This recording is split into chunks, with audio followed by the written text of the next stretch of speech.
धर्म संस्थापनार्थाय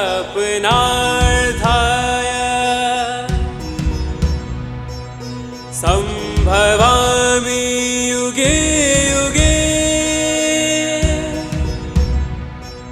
संभवामि युगे युगे संभवामि युगे युगे। नेक्स्ट, निवृत्ति प्रदान होता है। नए नए सांसारिक आयोजन नहीं करता, एकम का आयोजन कर सकता है। एकम का आयोजन जो है वो सांसारिक आयोजन थोड़ी है, संसार में रहकर भी अध्यात्म का ही आयोजन है ना।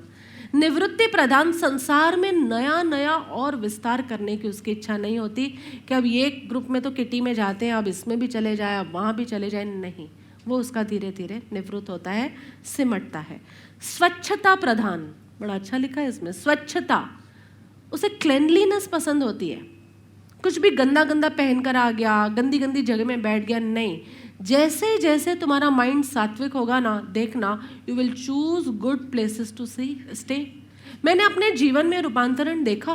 मैं पहले तो कहाँ बाहर जाती तो कहीं पर भी रह सकती थी, लेकिन over the period of these last 4-5 years कुछ ऐसा नखरा अपने अंदर भी आ गया है कि 5 स्टार छोड़ के कहीं रहती ही नहीं हूँ।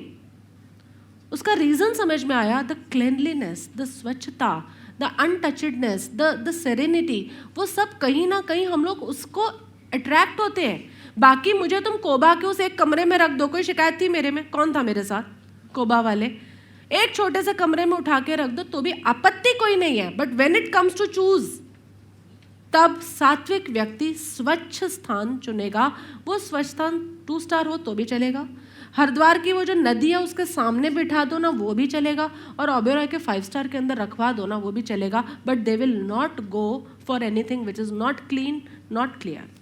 स्वच्छता प्रधान होते हैं। उनके घर में भी जाके देख लो, उनका घर हमेशा साफ सुथरा मिलेगा तुम्हें, साफ सुथरा, ऊपर से भी और सोफों के नीचे से भी।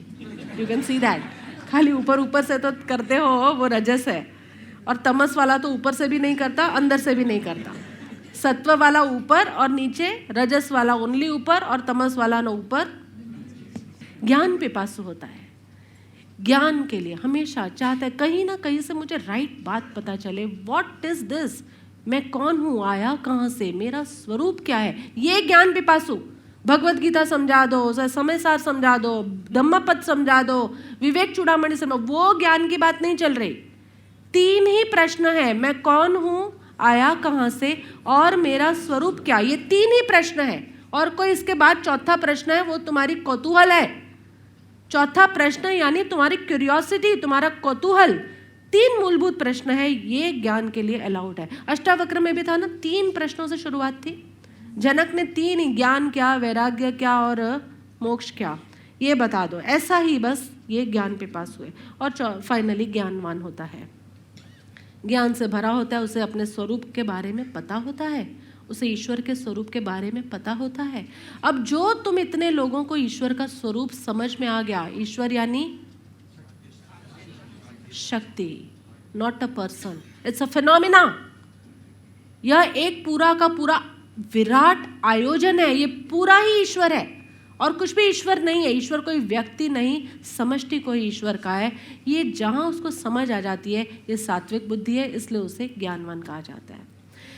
नेक्स्ट 12वें श्लोक के अंदर 5 बातें कही हैं। हे अर्जुन, रजोगुण के बढ़ने पर नंबर 1 लिखो, लोभ, लोभ बढ़ता है।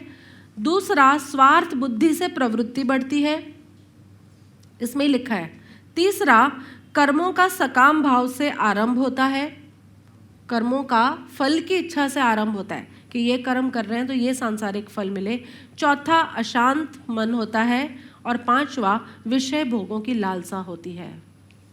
तुम चेक करोगे ना इस पूरे चार्ट में, तुम सब में रजस ही टिक करोगे, देख लेना, रजस ही।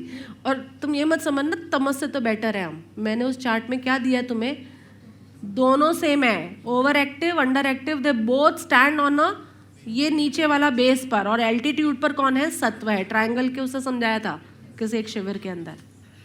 इसके रजस के अंदर मैंने और भी थोड़े 4-5 लिख दिए हैं। संग्रह में रस होता है, सब कुछ इकट्ठा करता है। राज परिवार के अंदर मैंने ये नियम दे रखा है, जिस कपड़े को तुमने 2 साल से नहीं पहना उसे हटा दो, हटा दो। नियम है, जिस जूते को तुमने 1 साल से नहीं पहना हटा दो उसको। और हमारे नियम है, बिल्कुल ऐसे चलता है। ठीक है, कुछ साड़ियाँ, कुछ कपड़े जो बहुत हैवी है, जो ऐसा है, वो रखो, ठीक है, अपना साइड में। लेकिन अगर जो normal day to day life के तुम्हारे नहीं पहने जा रहे, नहीं यूज हो रहे, हटाना सीखो। संग्रह में जहाँ रस आया, तुम रजस प्रधान हो जाओगे। रजस वाला संग्रह वृत्ति का होता है, और संग्रह वृत्ति आती है इसलिए रजस बढ़ता है। इट्स अ विशियस साइकिल, दोनों इकट्ठे चलेंगे। चंचलता, मन चंचल होता है, ये भी कर लूँ, वो भी कर लूँ, यहाँ भी चला जाऊँ, ये चंचलता। तीसरा है काल्पनिक और व्यर्थ इच्छाएं। फैंटेसीज में जीता है, जो पॉसिबल ही नहीं है। मैं एप्पल जैसा बड़ा एम्पायर बना डालूं, कहाँ जाएगा टिम कुक? क्या होगा उसका? ये जो व्यर्थ, जो बेतुकी इच्छाएं हैं, मैं भी इलॉन मस्क की तरह हो जाऊं, मैं भी अंबानीज की तरह हो जाऊं। अरे छोड़ो ना उन अंबानीज को, तुम जो होने के लिए पैदा हुए हो वो हो जाओ ना, वही बहुत बड़ी बात है। अंबानी बन जाऊं और ये बन जाओ, ये महत्वाकांक्षाएं हैं, और हो सकता है तुम बन जाओ। मैं as a mother I will always keep on blessing you. लेकिन अभी वो पड़ाव नहीं दिख रहा ना अंबानी होने का। अभी क्या पड़ाव दिख रहा है? भाई बी फार्मा तो पूरी कर लो अपनी। तो अभी जो पड़ाव दिख रहा है उसे तो पूरा करो, उसके बाद आगे नेक्स्ट पड़ाव देखेंगे, फिर नेक्स्ट। हो सकता है तुम भी पहुंच जाओ वहां तक, why I should not say that. लेकिन अभी से वो फैंटेसाइज करना जो पॉसिबल ही नहीं है, जिसके पास शिमला जाने तक का जुगाड़ नहीं है, वो सोचे स्विट्जरलैंड हॉलीडे बनाकर आते हैं। ये राजसिक दिमाग है, ये राजसिक दिमाग है। तमस 13 श्लोक के अंदर बता रहे हैं, हे अर्जुन, तमोगुण के बढ़ने पर अंतःकरण और इंद्रियों में अप्रकाश यानी अज्ञान आता है। अंतःकरण भी अज्ञान से भरा है और इंद्रियां भी अज्ञान से भरी। अज्ञान से भरी मतलब कोई विवेक ही नहीं है। जहां भागना चाहती है वहां भाग रही है, उसे लगता है भाग भाग के मन शांत हो जाएगा। भाग भाग के मन शांत हुआ है कभी नहीं, और ठहरने का उपाय नहीं है, क्योंकि बाहर सारी एड्स, सारी की सारी ये पब्लिसिटी की दुनिया, सारी की सारी मार्केटिंग की दुनिया तुम्हें बाहर ही भगा रही है। बाहर भागते रहो, कहीं मन को चैन नहीं मिलता इसलिए और भागते हो, फिर चैन नहीं मिलता फिर और भागते हो। अरे पर कहीं तो बैठ के सोचो, भागने से चैन नहीं मिलता तो बैठकर चैन लेने की कोशिश करते हैं, लेकिन ये सिखाने वाला कोई नहीं। ये सिखाने वाले कोई है तो वो बहुत छोटी मात्रा के अंदर है। ये जो तमसिक व्यक्ति होता है हर जगह अज्ञान और अविवेक से भरा होता है। दूसरा कहते हैं कर्तव्य कर्मों में अप्रवृत्त होता है। जब उसे जो करना चाहिए, एग्जाम है एग्जाम का ही करना है, बिजनेस में हो बिजनेस का ही करना है। अभी वो तुम्हारी लड़की ने टारगेट पीएमटी ज्वाइन किया, मैंने उसको बिल्कुल बोल दिया कि okay you can go and do that. उसको संडे सत्संग में नहीं आने को मिलेगा, तो उसका ईमेल आया, प्रभु मैं फ्राइडे के सत्संग में आ जाओ। Yes I am with you. अभी तुम्हारा कर्तव्य कर्म है कि तुम ये प्री मेडिकल टेस्ट को क्रैक करो, उसके लिए स्टडीज करो।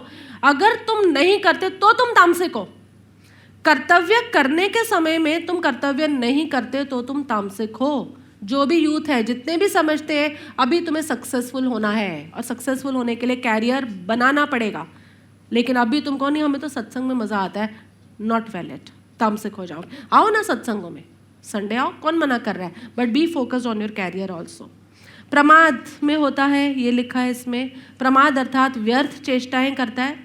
प्रमाद मतलब खाली आलसी नहीं है, फालतू के व्हाट्सएप सर्व करते हैं। पता नहीं इतना टाइम कहाँ से आता तुम्हारे पास, बेकार बेकार सारे मैसेजेस देखने हैं, पढ़ने हैं, और फिर क्या बोलते हो उसको, फॉरवर्ड। हाँ, फॉरवर्ड भी करने हैं, सब कुछ तुम्हें करना। तुम्हें कहाँ से ये क्या हो गया, करना, कराना और अनुमोदना करना। फिल्टर करो, जो अच्छा है वो भेजो, बाकी तो। और फाइनली निद्रा यानी शक्ति को नहीं जगाता। निद्रा यदि अंतःकरण की मोहिनी वृत्तियां सब की सब उसकी वैसे ही पड़ी है। इसके अंदर और थोड़े लिख दो, मूड है ये, मूड क्या बताया था इसका इंग्लिश मैंने, मूड का इंग्लिश इडियट। गुड, किस याद है तो इडियट है बिल्कुल। कितनी भी बार समझाओ ना, उसको वैसे करना ही नहीं होता। अरे 1 बार 2 बार 4 बार 62 टाइम से समझा रही हूँ भगवत गीता तो, लेकिन अभी तक तुम्हें समझना ही नहीं है। ये मूड है, ये इडियट है, बैठा है तो बैठा रहे मेरी बला से यहाँ सत्संग में, लेकिन आगे कहीं नहीं जा पाएगा बेचारा, इतना तामसिक है, यहीं बैठा रहेगा। अजागृति हर चीज में, अरे सॉरी हम भूल गया, सॉरी हम भूल गए। कौन कौन सॉरी वर्ड बहुत ज़्यादा यूज़ करता है अपने जीवन में? भूल गए, हाँ भूल गए, हाँ हाँ मेरे राज परिवार के तो ये सब पता है मुझे। गुड, ये मूर्ता है, अजागृति, अनअवेयरनेस। कुछ भी कहा जाए, अरे भूल गए हम तो, अरे हम तो भूल गए, ये तुम्हारा तमस सक्रिय है। नेक्स्ट, अनिश्चय और अनिर्णय, डिसिसिवनेस ही नहीं है, डिसाइड नहीं कर, ये करूं ये करूं, यहाँ जाऊं वहाँ जाऊं, always in the state of confusion. अनिश्चय और अनिर्णय दोनों, ना उनका निश्चय पक्का होता है या ना उनका निर्णय। एक बार दृढ़ता कर भी ली सत्संग में ही जाना है, फिर भी नहीं जाएंगे। ये सारे तामसिक प्रकार की वृत्तियां। ये नेक्स्ट देखो 14 और 15 में क्या कहते हैं। यदा सत्त्वे प्रवृद्धे तु प्रलयं याति देहभृत् तदा उत्तम विदाम लोकाम अमलान प्रतिपद्यते। प्रलय गत्वा कर्मसंगी सुजायते तथा प्रलीनः तमसि मूढयोनिषु जायते। जब यह मनुष्य सत्व गुण की वृद्धि में मृत्यु को प्राप्त होता है, तब तो उत्तम कर्म करने वाले के निर्मल दिव्य स्वर्ग आदि लोकों को प्राप्त होता है। रजोगुण के बढ़ने पर मृत्यु को प्राप्त होकर कर्मों की आसक्ति वाले मनुष्यों में उत्पन्न होता है, तथा तमोगुण के बढ़ने पर मरा हुआ मनुष्य कीट पशु आदि मूढ़ योनियों में उत्पन्न होता है। 14 और 15 श्लोक में बता रहे हैं कि सत्व गुण की प्रधानता में जो मरता है वो कहाँ जाता है? स्वर्ग आदि लोकों में। रजोगुण की प्रधानता में जो मृत्यु को प्राप्त होता है वो मनुष्य आसक्ति वाले, कर्मों की आसक्ति वाले, पैदा होते ही उनके कर्मों की आसक्ति इतनी ज़्यादा होती है कि उसमें पैदा होते हैं। और तमोगुण का मरा हुआ मनुष्य कीट पशु आदि मूढ़ योनियों के अंदर जाता है। अभी तो इन्होंने ये लिखा, अभी अगले ही 17-18 के अंदर ये स्वर्ग लोक यानी ऊर्ध्वलोक, ये मध्य लोक, मनुष्य लोक और अधोलोक, इन तीनों के मतलब बदल जाएंगे नेक्स्ट श्लोक में ही। अभी तुम्हें ग्रॉस अंडरस्टैंडिंग मिल गई, जो सत्व में जाएगा वो स्वर्ग में जाएगा। वाह, स्वर्ग में अप्सराएं होंगी, स्वर्ग में अच्छा अच्छा खाना होगा।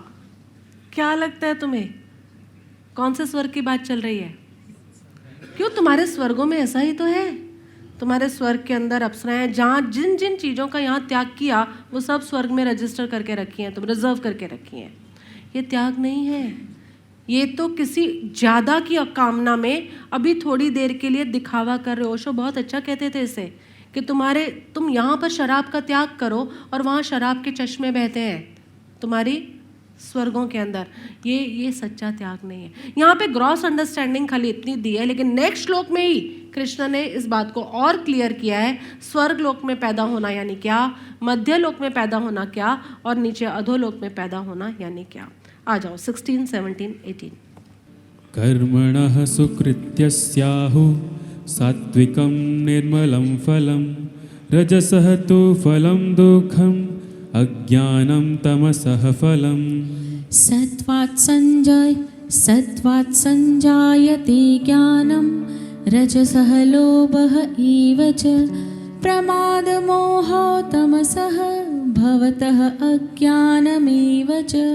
ऊर्ध्वं गच्छन्ति सत्त्वस्था मध्ये तिष्ठन्ति राजसा जघन्यगुणवृत्तिस्था अधः गच्छन्ति तामसा। श्रेष्ठ कर्म का तो सात्विक अर्थात सुख, ज्ञान और वैराग्य आदि निर्मल फल कहा है। राजस कर्म का फल दुख एवं तामस कर्म का फल अज्ञान कहा है। सत्व गुण से ज्ञान उत्पन्न होता है और रजोगुण से निस्संदेह लोभ तथा तमोगुण से प्रमाद और मोह उत्पन्न होते हैं और अज्ञान भी होता है।